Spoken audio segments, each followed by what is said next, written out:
This intro is going to be a little different, so bear with me. I get asked a lot of questions about gender and gender roles and Igbo culture. So if this is a topic that's interesting to you or one you have questions on, be sure to watch the video to the end. A lot of these questions circle around power dynamics between men and women in Igbo culture, as it is presented today and taught. Igbo culture is often presented as very male dominated, and there's a lot of evidence to say this is accurate. This was until I realized something that helped me put things in perspective, because what I saw in my research caused me to reconsider some things I previously thought were concrete or absolute truths. So, what made me change my mind on how I viewed the balance of power between genders? And what is the understanding that I hold today? One of the best ways to take a look at that is by studying the sacred market system in Igbo culture.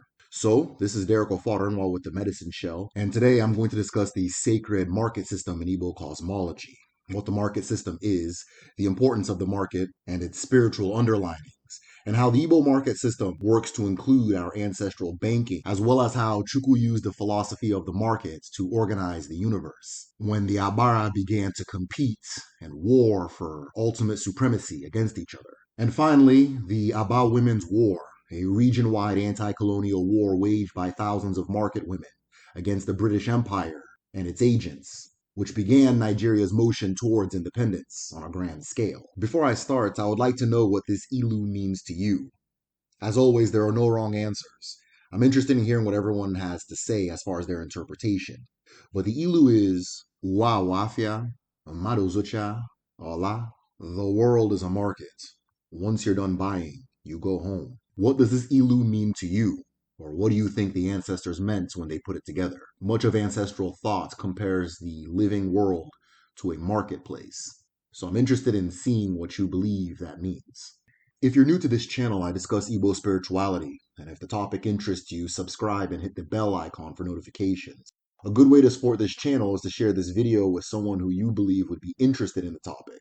But the best way to support this channel is by joining the Patreon at patreon.com/TheMedicineShell. All of my patrons have access to my research library, where I get my information from.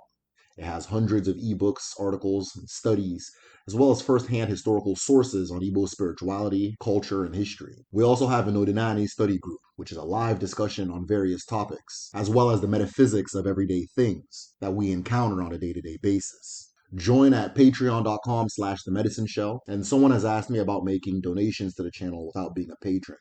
So I left the link to the Medicine Shell Cash app below if you're interested in just leaving a tip or donating as well. And with that being said, let's begin. The mission in the beginning was to bring back order to the chaos of the universe. In Igbo cosmology, what many would call God goes by the name of Chineke. Chineke is a dual entity, both father and mother of creation, the celestial couple that creates all things, and in itself is creation, and the formula by which all things are created and sustained. In the beginning, chaos came when Chukwu's wife, known as Ne Chukwu, among many names, died in a great explosion. From this explosion, her body became the universe we live in today. The earth, the trees, the animals, the stars, the galaxies, and all matter that is existence itself. Upon her death, her husband Chukwu began the process of rebuilding his wife and restoring order to the universe. And so to bring this order, among many things, Chukwu created the Agbara. And Agbara is a spirit force of an element of the universe, or a faction of existence. Among the many Agbara there is Igwe, the spirit force of the sky, or the sky itself. Ushimiri, the spirit force of the water, or water itself. Ana, the spirit force of the earth, or earth itself. And Agun, the spirit force of wisdom, or the mind and sentience of Chukwu, among many. Each Agbara was a being of great power and ability, and in Chukwu's eyes, beings of great importance, as they themselves were manifestations of he and his deceased bride.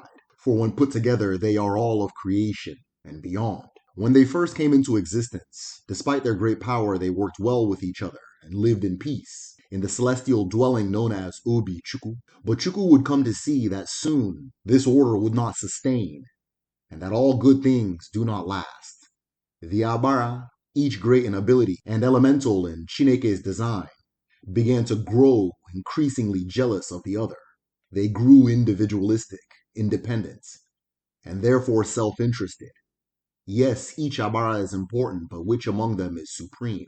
And who among them holds the greatest portion of creation? From this pride came jealousy, and from the jealousy, greed came into the picture, as each began to struggle with the next for ultimate supremacy in the divine order. Each Agbara wanted the powers of the next, each wanted the ability of the other, and each wanted the greatest portion of creation.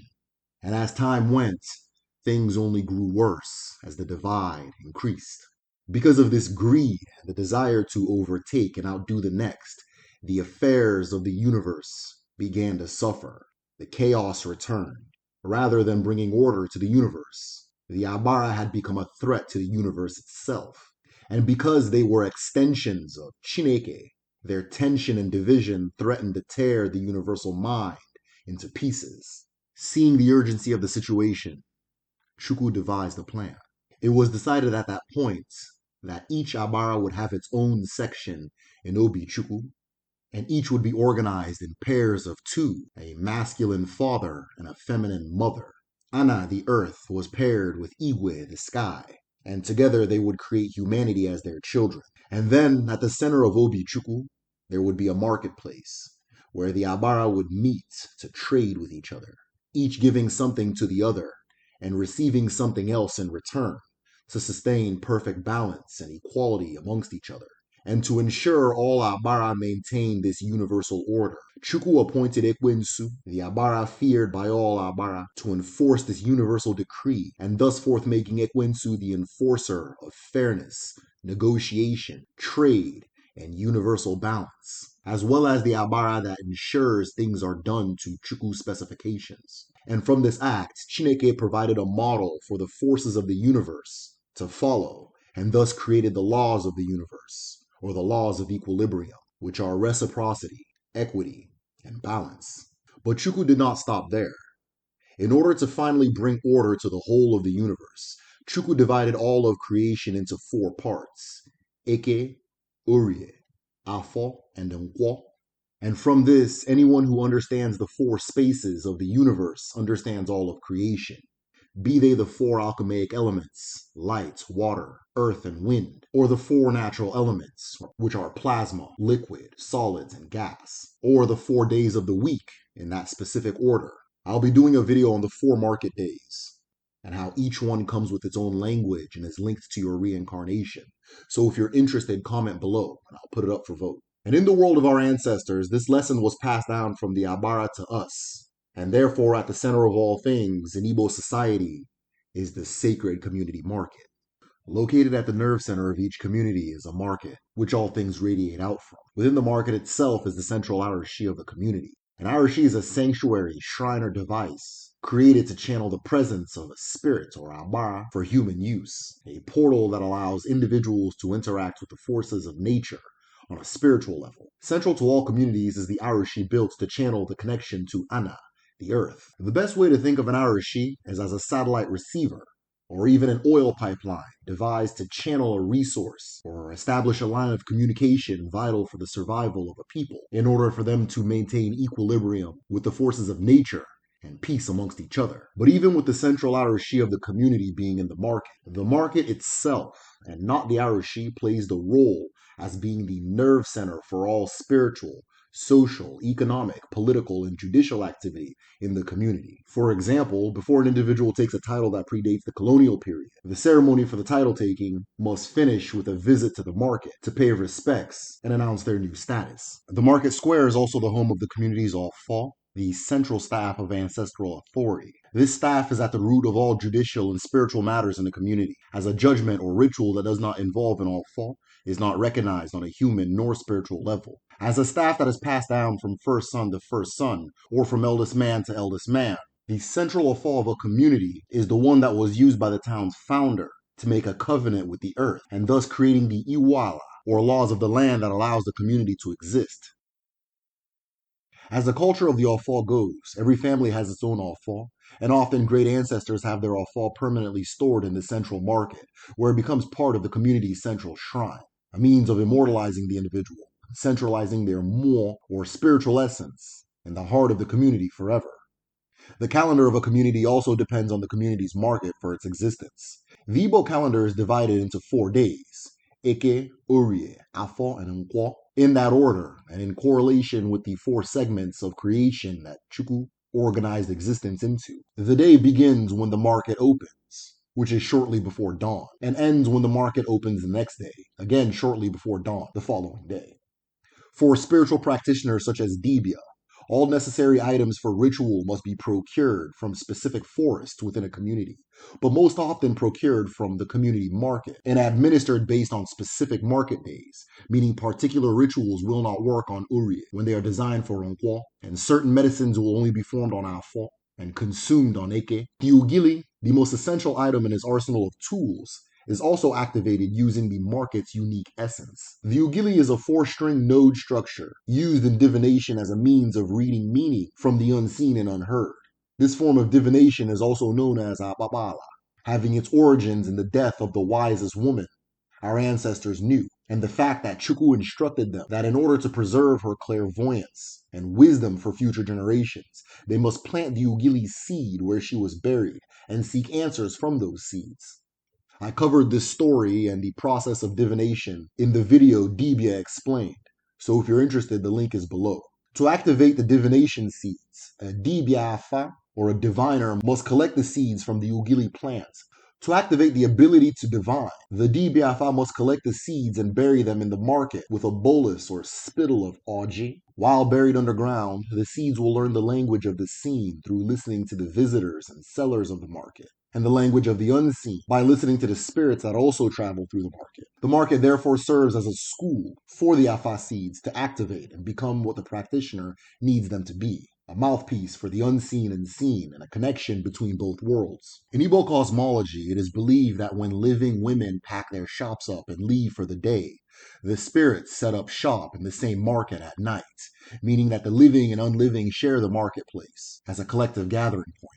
At night, the spirits of the ancestors and community engage in trade with each other, and for many rituals, a nighttime visit to the market is a cornerstone in causing the desired effect, depending on what the ritual is intended for. As Chukwu designed, the marketplace is a uniting point for all of humanity, both living and unliving, and earns a great deal of its significance for its richness and more of the past and present. More as an individual's auric or spiritual essence, the light or effect that emits from each person, and the essence that trails off an individual as they move through life. One way to think of more is like the heat of a coffee cup. The heat itself is an unseen essence of a warm cup of coffee, and if you leave it on your lap will become a little warmer. If you take it off your lap, the heat of a cup is still felt on that part of your lap where it was left. Because energy cannot be destroyed, only redistributed or dispersed. Everywhere an individual has been has a trail or essence of their more on it. And because all people, from ancestors to the living, make their way to the market at least once in their life, the soil of the market, as well as the walkways of a community leading to the market, are considered sacred in a community, as they are one of the only places that all people are sure their ancestors have touched or visited since the beginning of that community, and are sure of it with even more confidence than they are of the soil of the community's main Arushi. For this reason, lying, cheating, stealing, or acting unethically in the market carries a heavier gravity than doing so anywhere else in the community. Things that would ordinarily be an embarrassment or a minor crime are considered community taboos when done in the market, such as fighting, cheating, or petty theft. And this is one of the many reasons sellers try not to maltreat or charge beyond what a customer can afford, as an individual in a market is in the presence of their ancestors. Often, as is the case with most of West Africa, an individual can leave an item on a blanket and place it outside and go about their business. An interested customer passing by can take the item and leave money in its place to complete the transaction without ever seeing or encountering the individual selling it. And like the item, the money will be left there overnight until the seller returns to collect it, with both parties having little concern for theft. To further emphasize the importance of the market for our ancestors, at the beginning of each phase in an individual's life, there's a visit to the market. For example, when a woman is pregnant, she is often relieved of her market duties, and when the pregnancy becomes visible, her mother-in-law may take her on a tour of the market in celebration of the pregnancy. Outside of celebration, an ancestral thought, a woman's Omumu, or procreative energy, is the seat of her power on earth, and the Omumu of a pregnant woman is a manifestation of this energy in its highest form, For this reason, the presence of a pregnant woman is considered a blessing. Similar to the cup of coffee and its heat, the essence of a woman's almomo radiates from her and affects what is around her. As almomo is also the source of creativity and wealth, the presence of a pregnant woman in a market allows this energy to spread onto her sisters in the market and spread onto them the blessings that radiate from her. It is important to note that an Arushi is considered valuable for the fact that it channels the almumo of an elemental force, or an Agbara, such as a river, or that of the earth, or a forest, or a mountain. I've been asked many times why many of the Agbara in Igbo cosmology are female, and this is one of the many reasons. But I'll reveal the full reason in my video Ne Chuku, or Eke Explained, so if you're interested, let me know in the comments. But the fact that a woman's almumo is the seat of her power, and she is the highest manifestation of this energy in the universe, among other reasons, point to the meaning of the phrase Wai wa bara, or a woman is a divinity. When a baby is born, the mother-in-law will also take nzu to the market to share it with women to announce the birth of the new child, and again share the blessings that come from the mother and the event with the market sisters. When a young woman sees her first period, a ceremony of coming out, which sees the young woman visiting and parading through the market, is also held. And while these ceremonies are specific to community, in the land of Umbidi, this ceremony is known as Ikwezi. Upon seeing her first period, a young girl will enter the market in full makeup and adorn her body in uli, a decorative tattoo style and shorthand written language, which belongs exclusively to women. She will appear in the market topless and in her finest rapa and dance the maiden dance of Ikwezi, followed by other girls of the same age grade, most often girls who have already done the dance themselves. The women and visitors to the market will hail the young girl, celebrating her beauty, her work ethic, and most importantly, her chastity, as virginity is a prerequisite to perform Ikwezi. All titles taken by men and women involve a visit to honor the market. And even in the world of performance, to understand the coded language and messages behind the many masquerades of Igbo land, the markets they are activated in, and the markets they visit on their last days within the community is key to gaining a true understanding of what is being communicated by the performance or appearance of a specific masquerade. A feature that makes the market system unique in Igbo land is the fact that the market is shared amongst communities. In Igbo, each community market bears the name of one of the market days, or spaces by which Chukwu divided the world, which are Eke, Orie, Afor, and Nkwo. Each community will then host one of these markets. For example, in my community of Umokwe, Nawo Mama, we host the Nkwo Market. Another community hosts the Afor, while another hosts Orie, and finally another hosts Eke. On Eke Day, the market women in the Orie, Afor, and Nkwo markets will set up shop in the Eke Market for that day. On Orie Day, all of the communities will set up shop in the Orie Market, and so forth until all communities have had their turns hosting the main market for the town. The influx of women from other communities also attracts foreigners, as individuals from different ethnic groups, such as the Hausa from the far north, and even traders as far as Mali, will conduct trade missions with given Igbo communities, based on the dates of their main markets.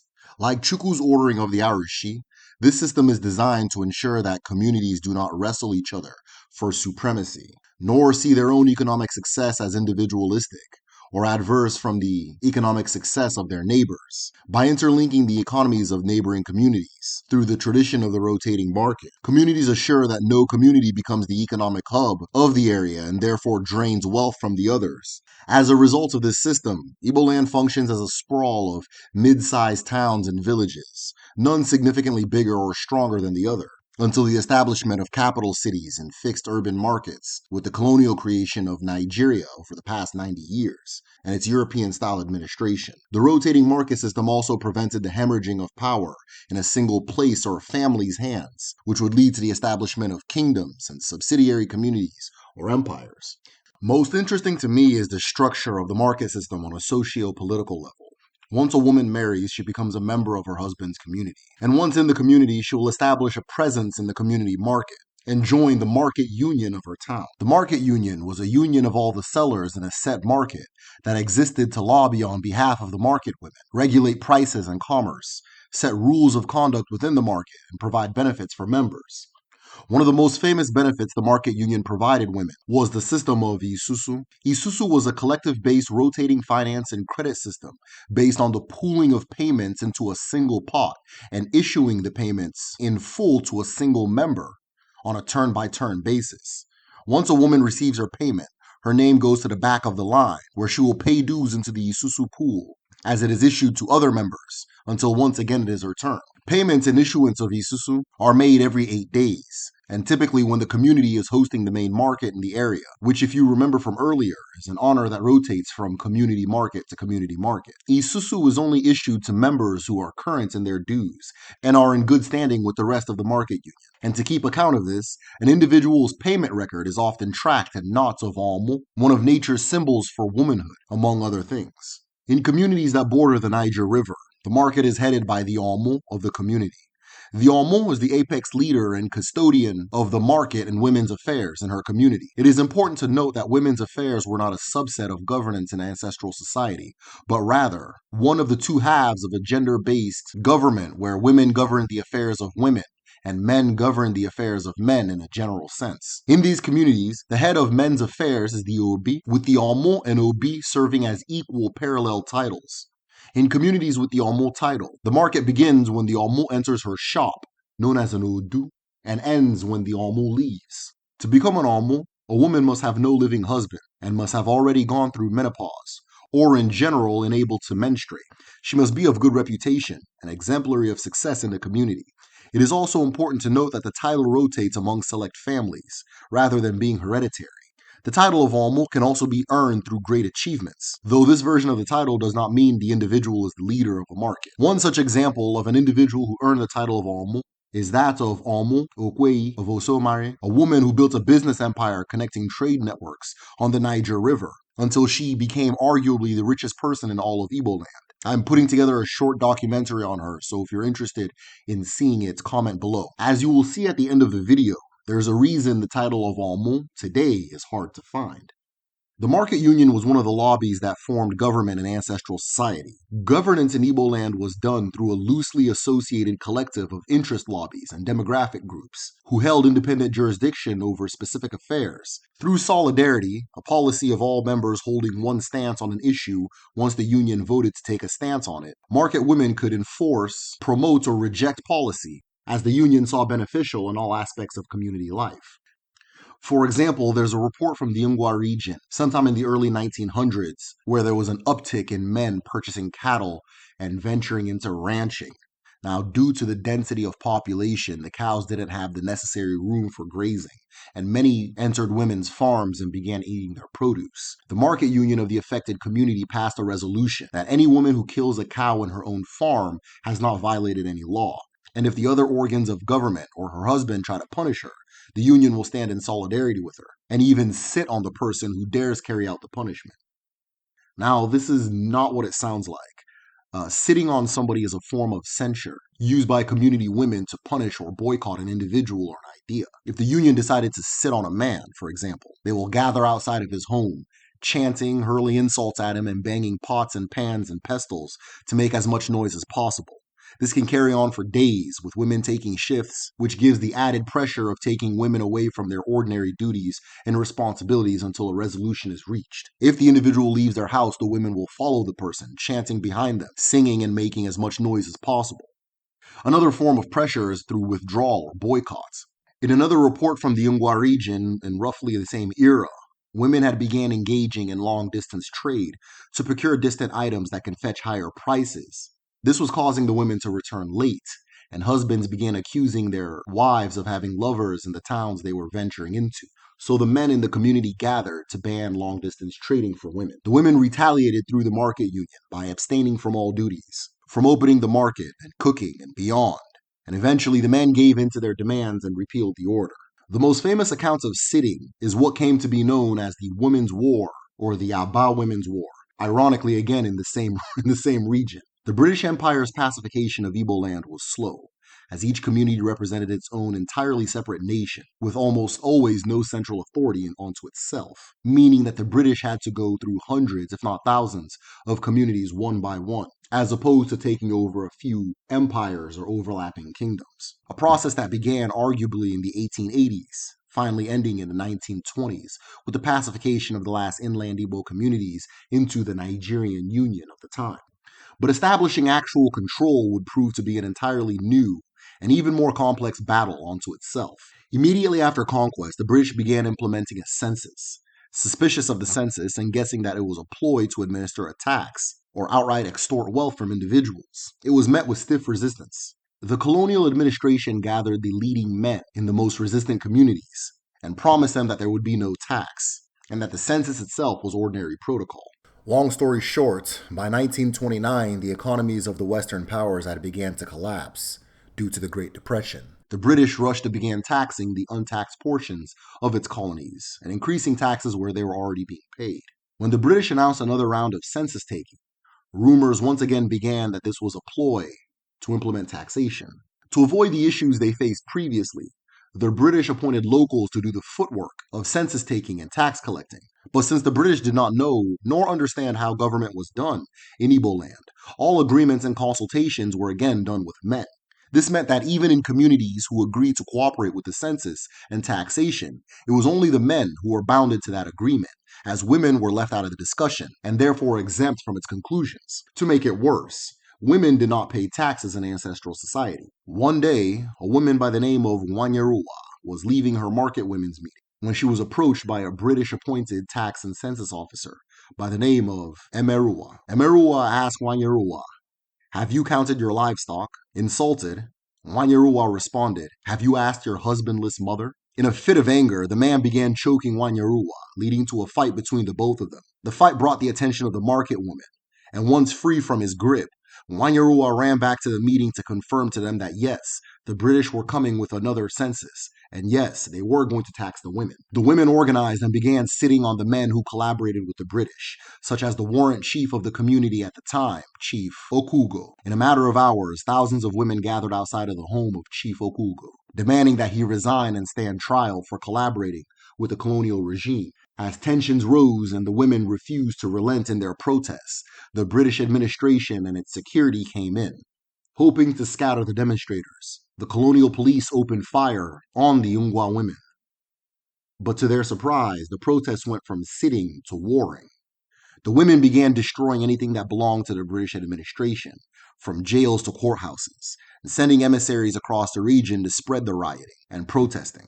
At its peak, women from Ibibio land in the far southeast, all the way to the Olu zone in central Igbo land, and all of the communities in between were embroiled in a mix of fighting, rioting, and demonstrating. Repeated attempts to stop the women violently were met with increased passion. At the end of the war, the British began a concentrated effort to actually study the role of women in Igbo society. Because of women's refusal, no new taxes were implemented. But seeing how the complexity of government in Igbo society could be a hindrance in the future, the British began a policy of defanging or demoting a lot of the institutions that belonged to women, as to prevent this situation from repeating. Gradually, titles like Olmo in regions that participated in the war were discontinued, and the leaders of men's society, often themselves appointed by the British, were gradually positioned to serve as the apex leaders of the community as a whole, in the creation of a top-down governance structure. But the damage had already been done. Inspired by the events of the Women's War, students and journalists took to protesting across the Nigerian colony and in several other African nations. The press began publishing questions and examinations on the validity of the colonial administration and the colonial experience as a whole. This spark began the independence movement and inspired similar movements all over Africa. Until 30 years after the Women's War, Nigeria achieved independence from British rule. And that's it.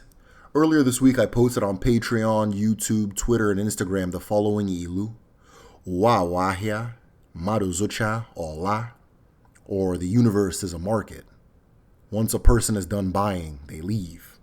If you have your own interpretation or a feeling about what's being communicated, comment below. Reading the differences in answers is always really interesting to me. I want to share my own interpretation, But first, I wanted to read some of the interpretations you guys have already posted on those different platforms. And of course, give a shout out to the patrons that make this channel possible.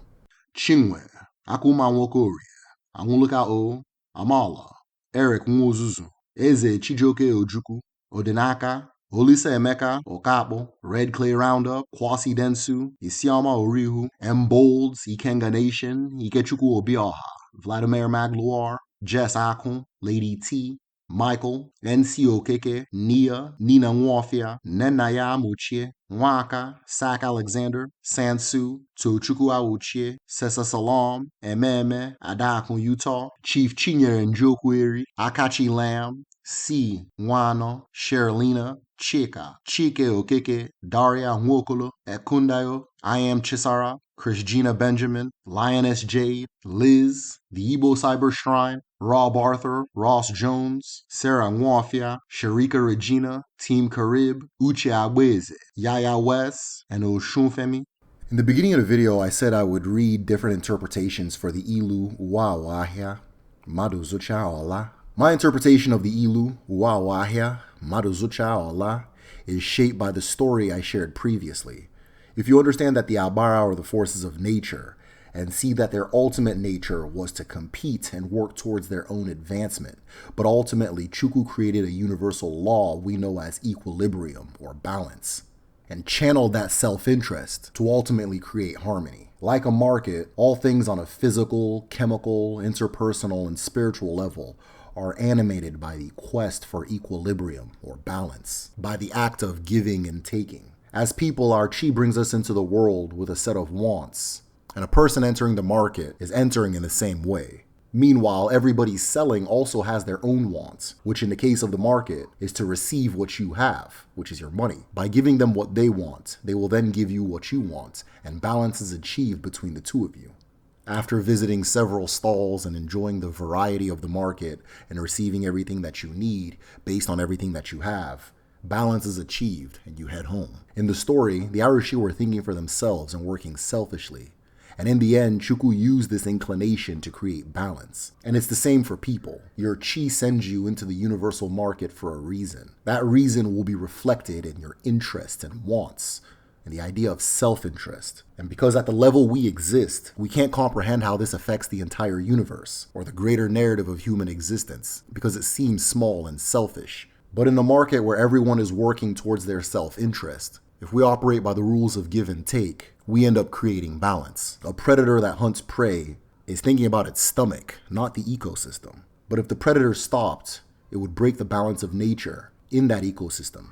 Simply by pursuing what it wants, the predator plays a larger role in keeping life alive and the circle of life going than it can ever be aware of. Same applies for the market and same applies to people. I shared a story in an earlier video, which is actually what happens chronologically after the story I shared in this video. I'm thinking about making a super cut where I put all the stories together in chronological order so you can see it play out. So if you want to see that, let me know in a comment below. But in this story, some of you may remember that Chukwu gave mankind yam and we ate it and started asking for more. Then Chukwu sent another yam and told us that we have to plant it in the ground in order to eat from the earth and sustain ourselves. When humanity finally pulled it off and planted the first crop, the Agbara came down to earth to celebrate with us. But what was interesting to Ndimbu, or the first people, was that the Agbara didn't just eat all the food that they grew themselves.